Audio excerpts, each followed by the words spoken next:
Okay, welcome to the Progwhiz base calculator video walkthrough.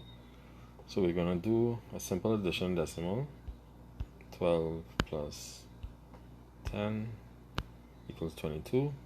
And we can change the result to any base, either decimal, hexadecimal, octal, or binary.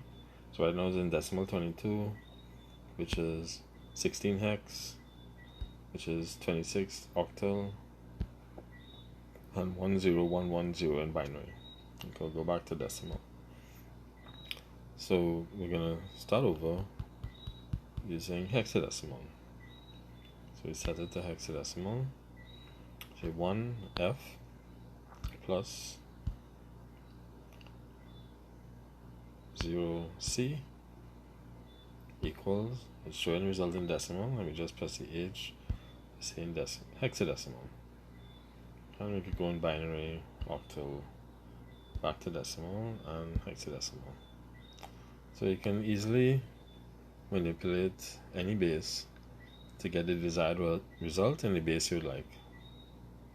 That concludes our tutorial.